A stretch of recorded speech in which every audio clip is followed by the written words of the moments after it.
Capítulo 31. A visita ao inferno.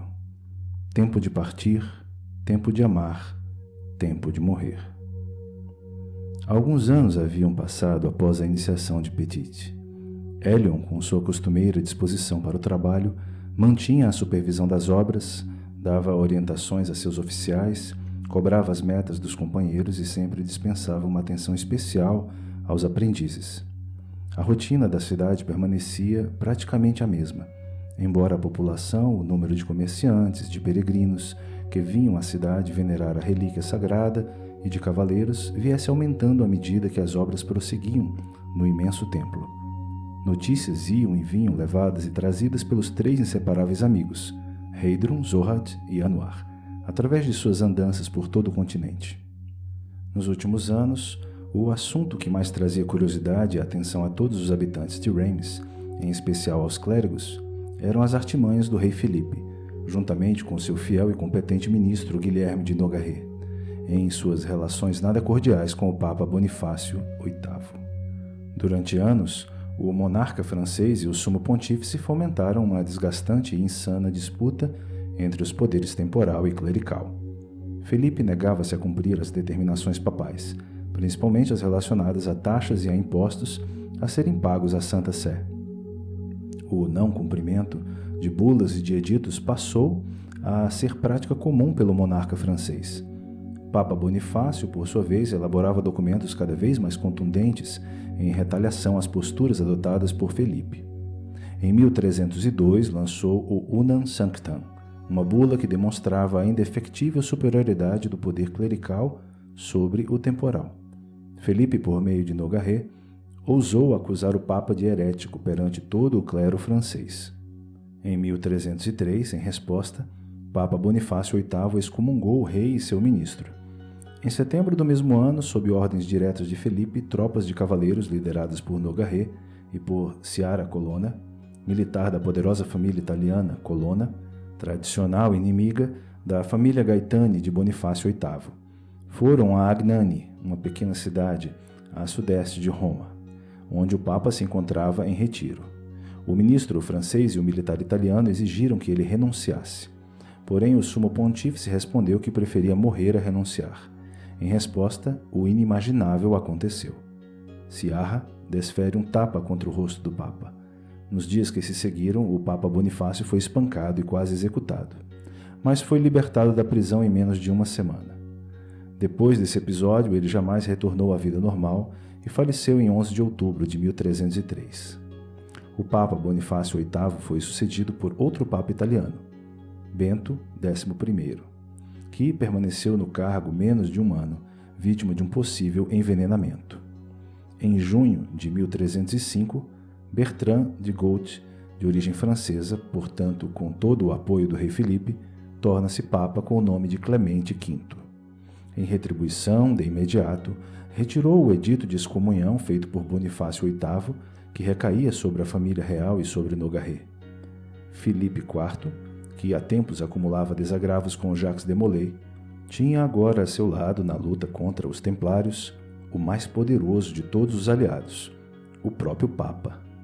Motivado por questões pessoais, religiosas, econômicas e políticas, o monarca francês e o sumo pontífice protagonizaram um enorme processo acusatório, sem tréguas, que durou anos, culminando no final de 1307, na expedição de uma ordem de prisão para milhares de monges militares, em todo o continente europeu.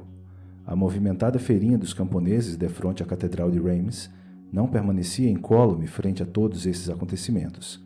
Haja vista o que ocorreu naquela linda manhã de sábado, 14 de outubro do ano de Nosso Senhor de 1307. O outono na região de Champagne sempre foi deslumbrante. Um tapete dourado formado pelas folhas caídas das árvores embelezava a entrada da cidade, que parecia convidar a todos que a visitassem. A frustrada tentativa do sol em acalentar as pessoas, minimizando os efeitos da fria brisa provinda do setentrião, era motivo mais que suficiente para levar velhos amigos a degustarem canecas de vinho e a saborearem suculentos assados, defronte à imensa catedral. Sentado sobre um pedaço de tronco de árvore que simulava um banco de praça, Elion lá estava com as mãos ocupadas segurando uma caneca de vinho e uma suculenta coxa de peru que acabara de comprar de uma família de camponeses, famosa na região pela excelência de seus assados e por sua mostarda picante, quando gentilmente foi abordado por Aldebert, o ferreiro. O grandalhão, tentando em vão arrumar os cabelos totalmente brancos que esvoaçavam ao vento gelado, pediu permissão para sentar-se ao lado do mestre arquiteto. Nem parece que moramos na mesma cidade, Elion. É verdade, meu caro Aldebert. Há quanto tempo não conversamos? Tenho saído pouco de casa, restringi também meu trabalho porque forças já me faltam.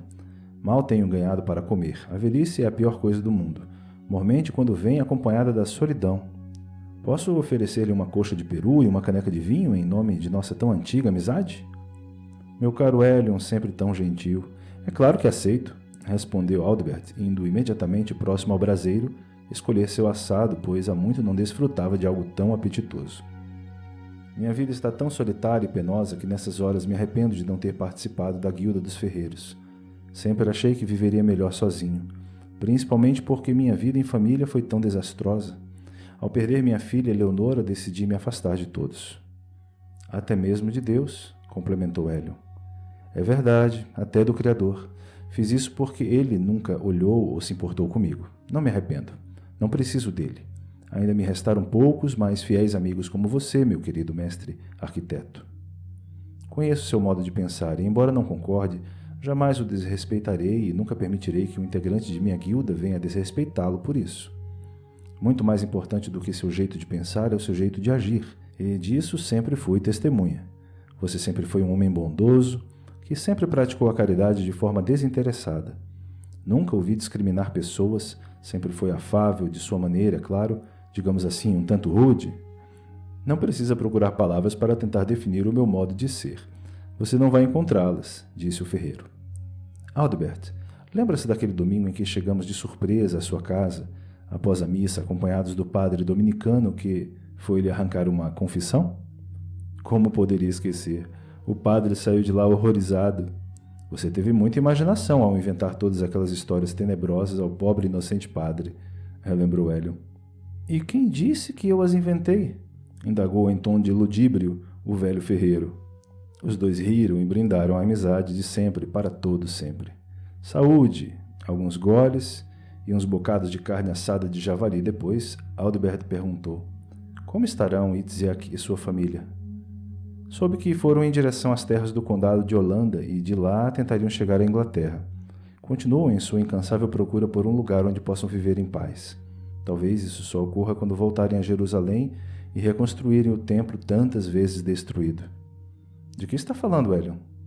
De coisas que você nunca se importou em saber, assuntos bíblicos. Vamos então mudar de assunto? Faz tempo que não jogamos uma partida de xadrez. É verdade. Desde que se tornou um jogo proibido por ser considerado desrespeitoso aos religiosos e aos nobres, tratei de esconder minhas peças. Empatamos na última, recorda-se? Como poderia esquecer?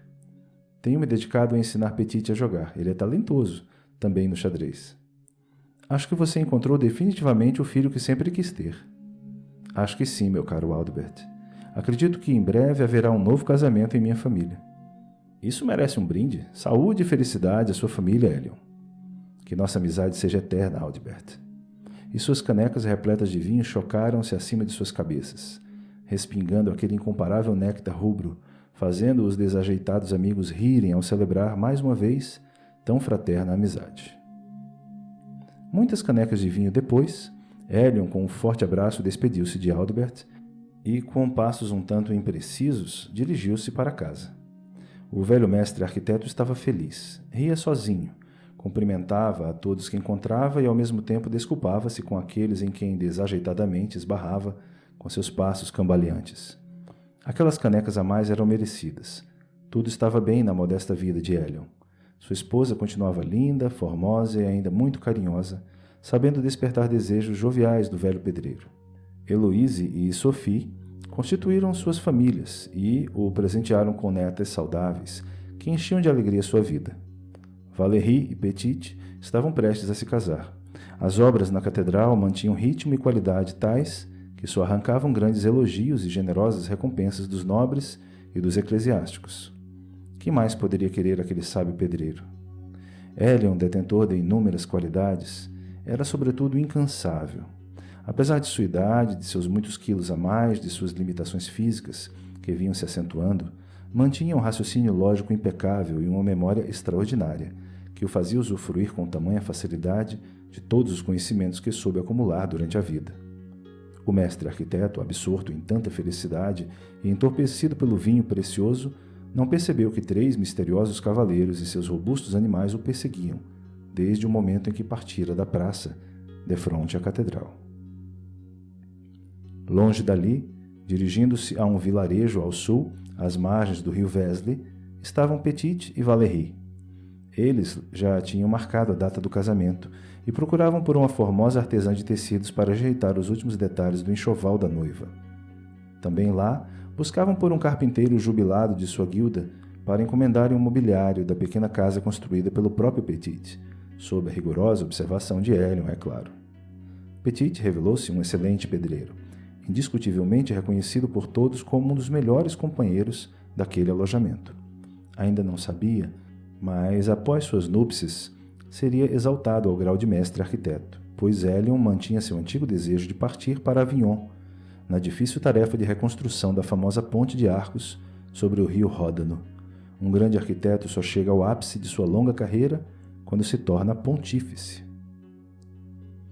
Assim que Hélion virou a última esquina à esquerda em direção à casa, um dos cavaleiros que vinham algumas dezenas de metros atrás, lentamente seguindo-o, tomou a frente, aproximando-se do distraído arquiteto.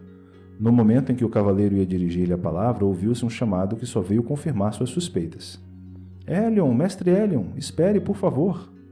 Era Gustav, o monge beneditino, em passos largos tentando se aproximar de Hélion, que naquele instante, ao voltar-se para trás, deparou-se com os 3 cavaleiros, causando-lhe o imediato dilatar das pupilas e o desagradável engolir forçado da saliva, impregnada de tanino.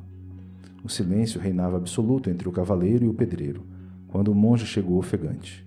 — Hélion, meu amigo, preciso muito conversar com você. Ao acabar de dizer isso, notou a estranheza da situação e a aflição em que Hélion se encontrava. Naquele momento, com inesperada polidez em relação à sua belicosa aparência, o forasteiro perguntou com voz firme própria de um guerreiro.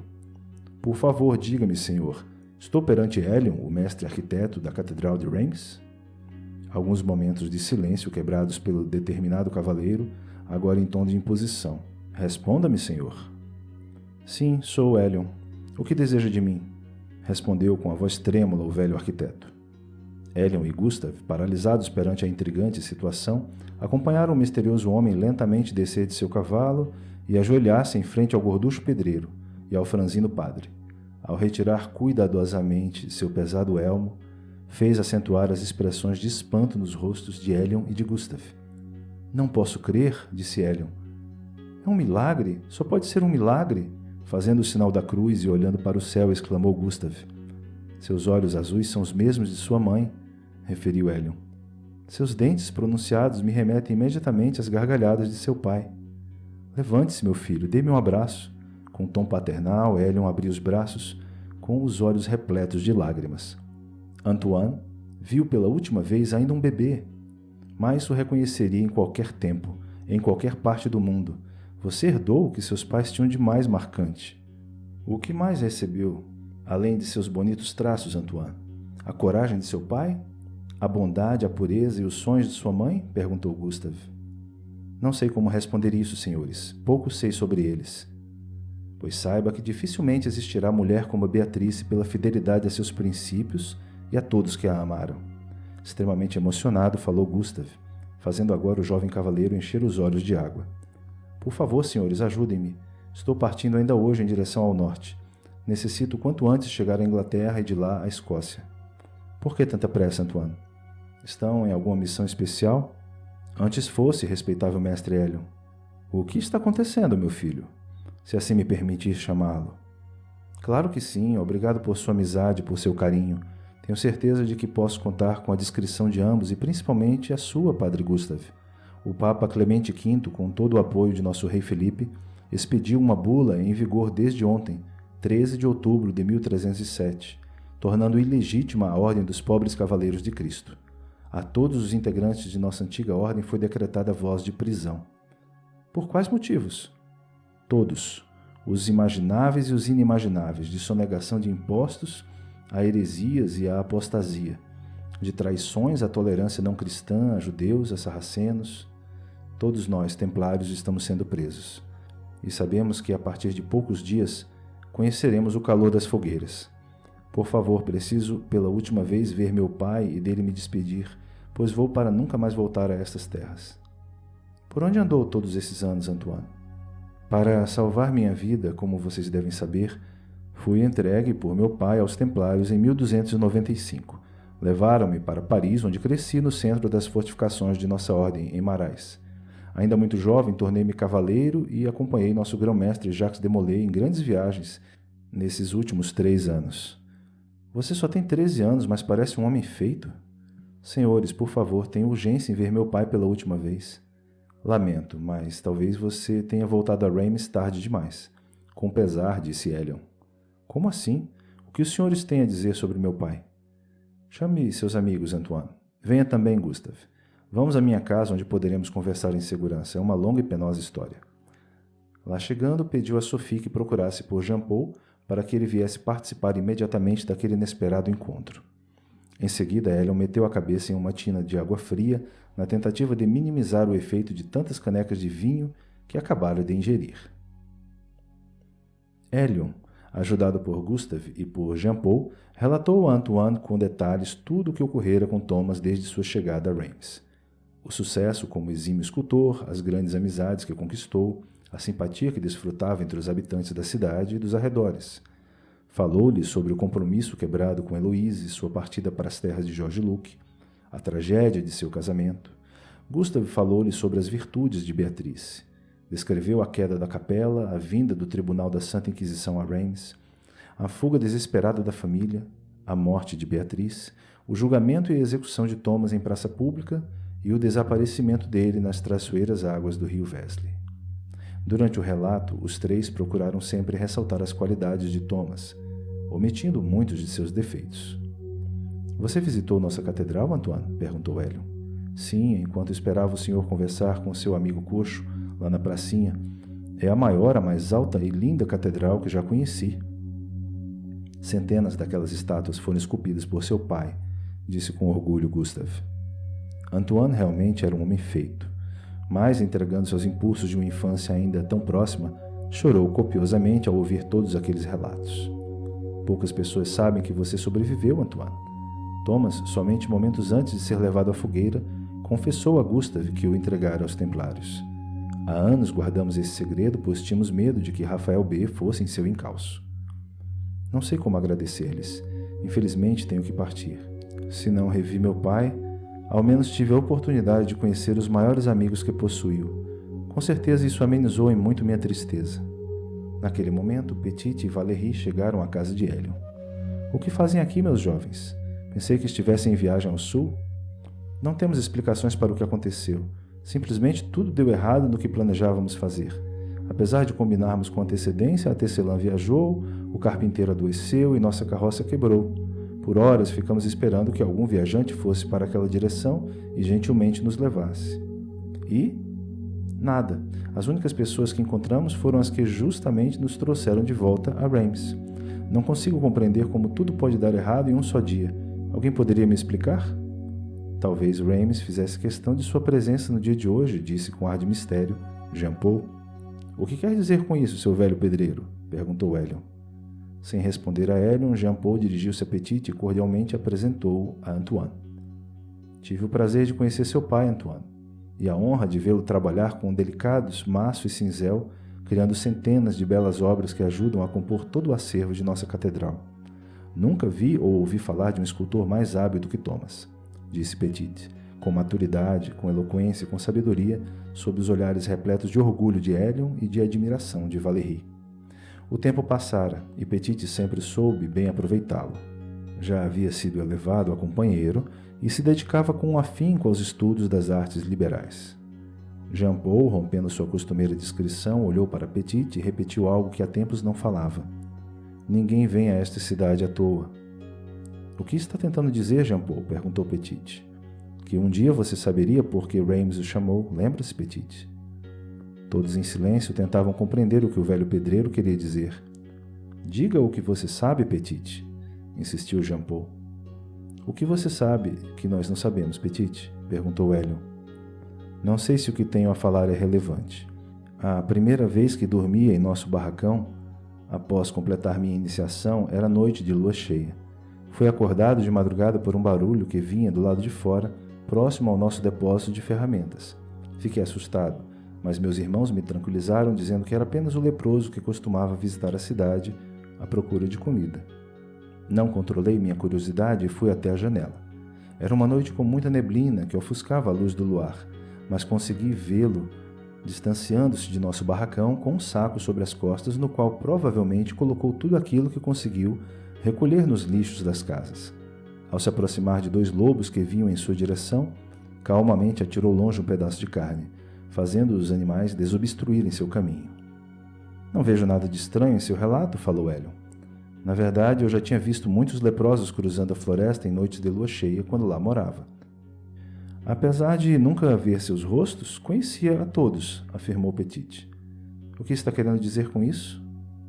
Que nunca tinha visto um tão alto e com passadas tão amplas. Não estou entendendo aonde quer chegar, Petite, disse o curioso Hélio.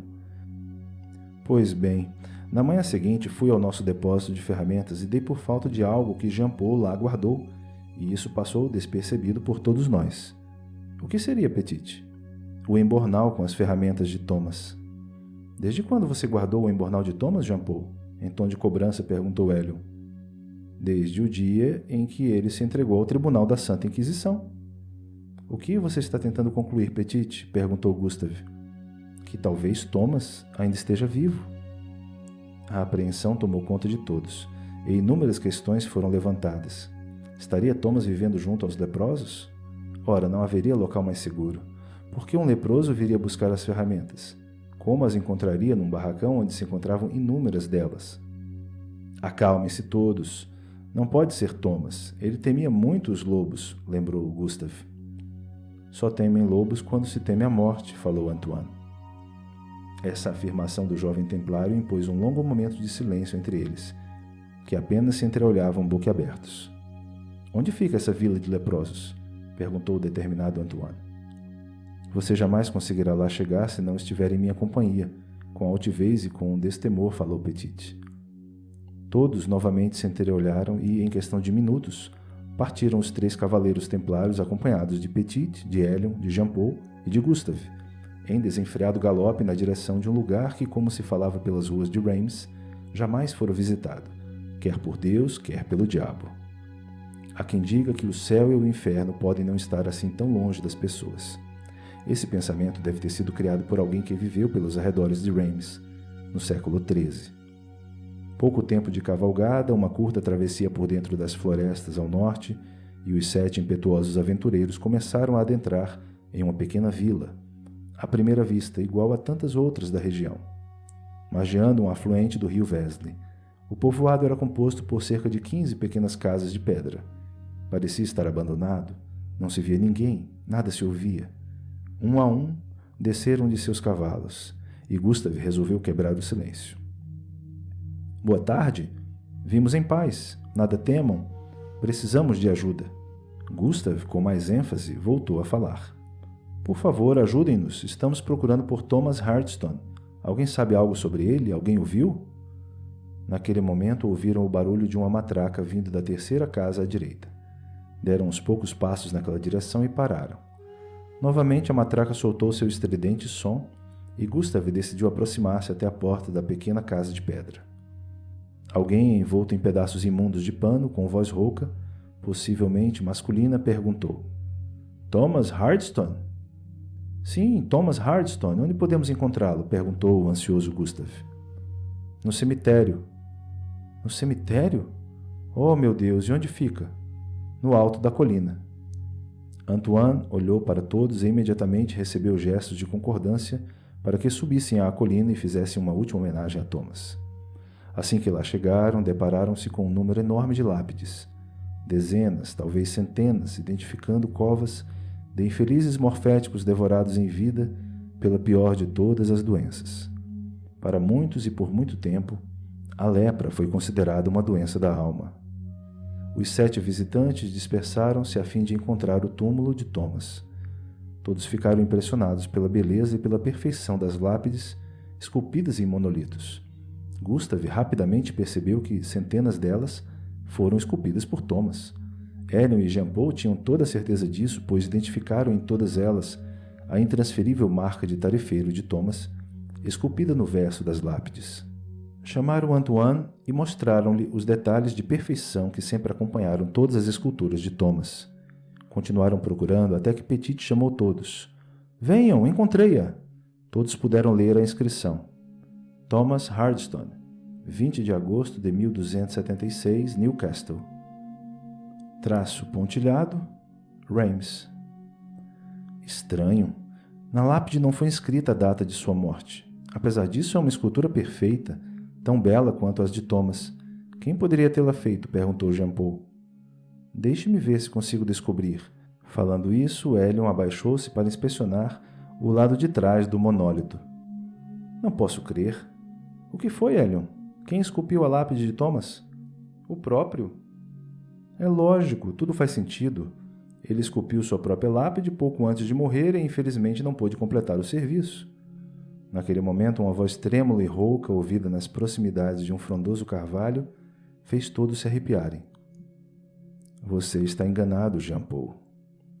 Não acreditando no que tinham acabado de ouvir, os pedreiros, o padre e os templários, dispostos em um semicírculo, ficaram frente a frente com o ser horrendo em que Thomas havia se transformado.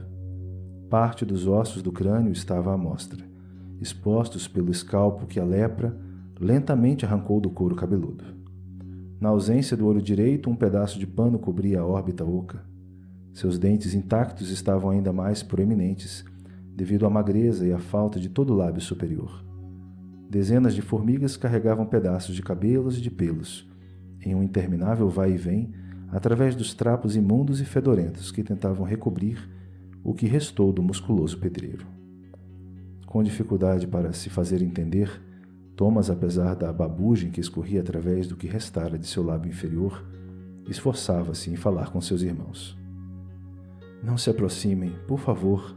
Elion, Jean-Paul, já não guardava a esperança deste encontro. Olá, Thomas, sou eu, Petit.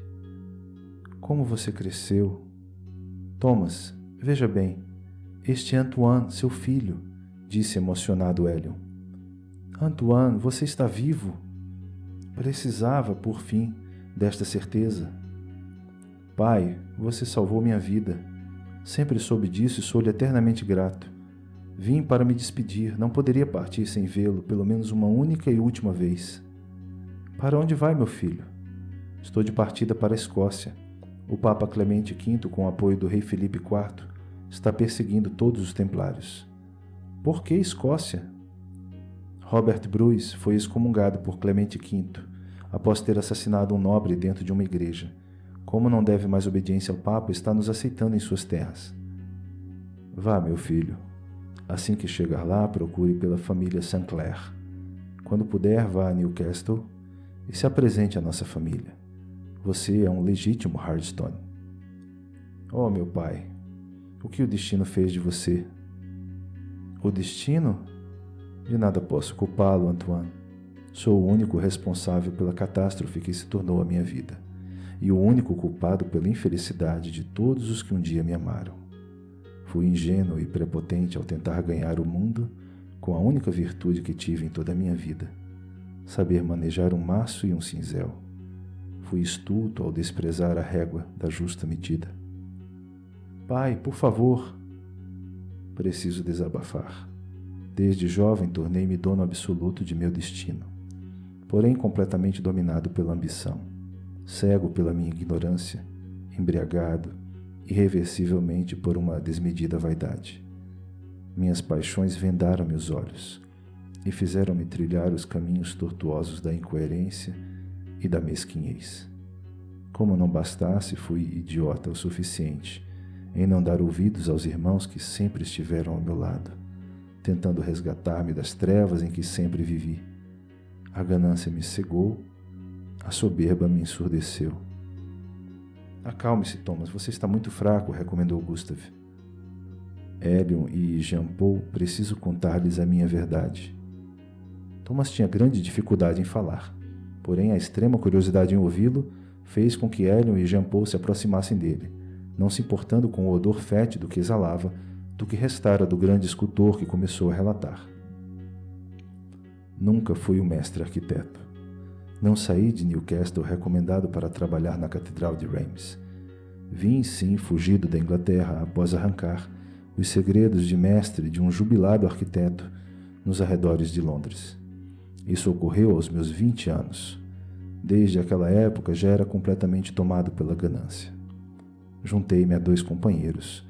Embebedamos e torturamos o pobre homem até arrancar-lhe os modos de reconhecimento de um verdadeiro mestre dos arcos. Fomos flagrados por um pedreiro. Separamo-nos e fugimos. Fui em direção ao sul, pretendendo atravessar o Mar do Norte em um barco de pesca.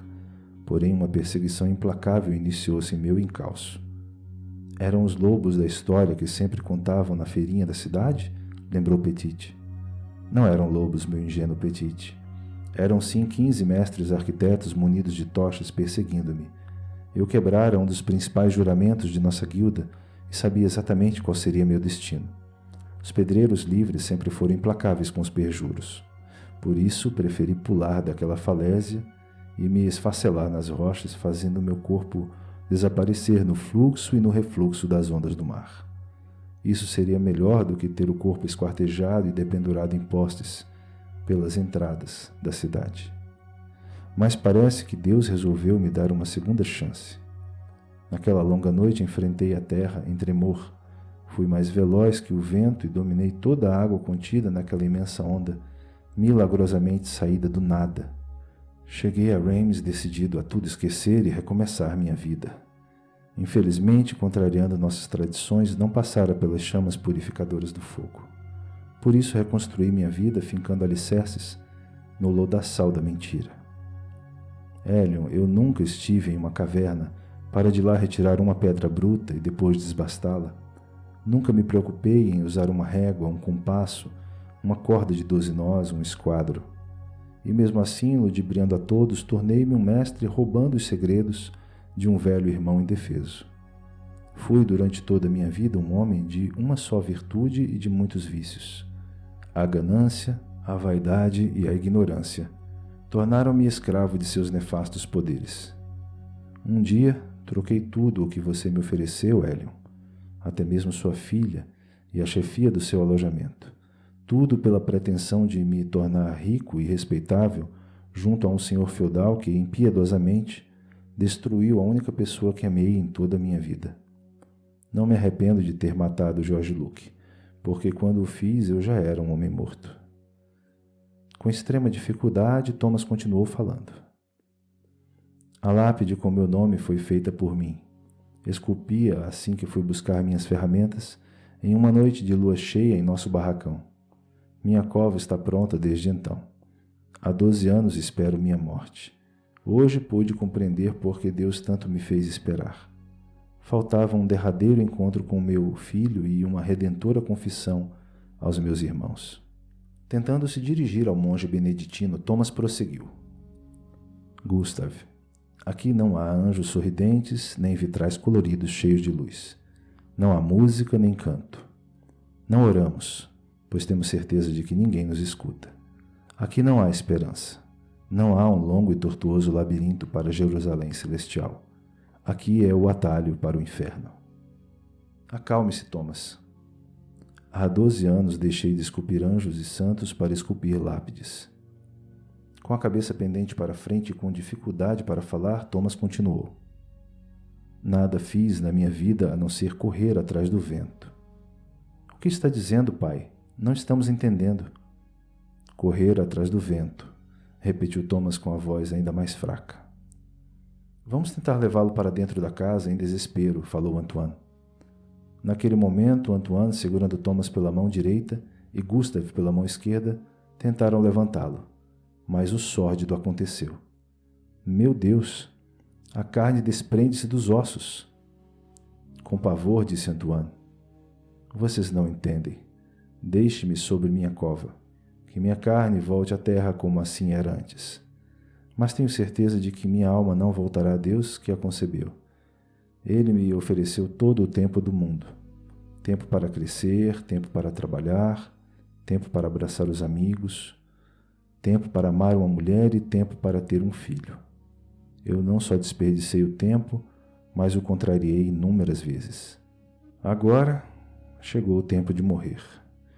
Com certeza minha carne voltará à terra, mas não sei para onde irá minha alma. Em minha vida inteira corri atrás do vento e deixei de lembrar-me de Deus nos dias de minha mocidade. Não estou entendendo o que está dizendo, com certo desespero, disse Antoine. Com extrema dificuldade, Thomas pronunciou suas últimas palavras. Por favor, não me enterrem, Hélion, Jean-Paul. Atendam-me em meu último pedido. Queimem meu corpo com as chamas purificadoras do fogo. Antoine, leve minhas cinzas e entregue-as a seu avô em Newcastle. Errei demais para ser simplesmente enterrado e esquecido neste lugar. Que minha vida desastrosa seja relembrada eternamente pelos pedreiros livres. Poucos momentos depois, Thomas parou de respirar. Seu último pedido foi plenamente atendido. Antes de partirem, Hélion, Jean-Paul, Petit, Gustave, Antoine e os 2 outros templários adentraram a pequena casa de Thomas e recolheram as ferramentas dele. Antoine chorou ao deparar-se com uma escultura de uma jovem e linda mulher segurando um robusto bebê em seu colo. Com certeza ele esculpiu você e sua mãe. Os traços perfeitos e suaves desta escultura são insuficientes para retratar toda a beleza de Beatrice. Leve-a como prova do amor verdadeiro que Thomas sempre teve por vocês, disse Hélion. Naquele momento, Petit achou algo que lhe atiçou a curiosidade. O que é Kohelet? Por que pergunta? Quis saber Gustave. Olhem para este velho pergaminho. Deixe-me ver. Realmente, é uma cópia do Kohelet. E o que significa? Perguntou Petit. Faz parte do Velho Testamento. Os judeus o chamam de Kohelet. Nós, os cristãos, de Eclesiastes. Agora entendo o que Thomas nos disse antes de morrer. São as palavras do pregador. Mas onde Thomas poderia ter adquirido esses conhecimentos? Perguntou Gustave. Certamente com Itziak, quando visitamos sua família no Yom Kippur. Ele entregou-lhe esse pergaminho e pediu-lhe que o lesse inúmeras vezes e dele nunca se afastasse, respondeu Hélion. E quem era o pregador dessas escrituras? Perguntou Jean-Paul. Salomão, respondeu Gustave. O rei Salomão? O próprio. Os ensinamentos de Kohelet levam-nos a refletir sobre as causas da iniquidade entre os homens, condenando todo tipo de exploração do homem pelo próprio homem. Privar seu semelhante da igualdade e da liberdade é não ser fraterno, é atentar diretamente ao próprio Deus. O pregador condena a vaidade sob todas as suas formas. Ser levado pela vaidade é a certeza de não chegar a lugar nenhum. É desperdiçar a vida, é correr atrás do vento, é viver levado pela loucura ou pela estultice. Assim que recolheram alguns pertences de Thomas, partiram de volta a Reims. Porém, próximo à Vila dos Leprosos, um grupo de pedreiros aguardava-os impaciente. Mestre Hélion, Gerhard nos mandou em seu encalço. Tropas reais vindas de Paris já estão por toda Reims à procura de templários. Partiremos daqui mesmo, mestre Hélion, mas antes gostaria de confiar ao senhor alguns documentos. Decididamente falou Antoine. Se confiar em mim, só o senhor e sua corporação de pedreiros livres poderiam ser os fiéis depositários do que vou lhes deixar. Assim dizendo, passou às mãos de Hélion uma série de livros e de pergaminhos. O que contém esses documentos, Antoine? Anotações sobre a história e sobre as tradições da Ordem dos Templários. Não receie em lê-las e, por favor, mantenha-as em segurança, pois elas não podem se perder no tempo nem cair em mãos de intolerantes. Tenho certeza de que o senhor as guardará e bom uso fará em prol de sua guilda. Aprendi desde menino que a Ordem Templária sempre foi ligada aos pedreiros livres. Devemos a vocês a construção de nossos templos, de nossas capelas e de nossas fortificações. Foram mais de 200 anos de profícuo convívio. Enquanto presenciava tudo aquilo, o padre Gustave mantinha os olhos arregalados e quase não respirava. Conto com a sua discrição, padre, peculiaridade ímpar dos beneditinos. Não se preocupe, Antoine. Também estou de partida. Em breve deixarei Reims, respondeu Gustave. Sinto não poder ficar para o seu casamento, Petite, mas em nome da família Hardstone, desejo todas as felicidades para você e para sua noiva. Adeus, Sr. Elion, Jean-Paul e Gustave. Obrigado por tudo que fizeram por minha família. Jamais os esquecerei. Já anoitecia, quando os 3 pedreiros e o padre adentraram em Reims e, discretamente, foram cada um para sua casa.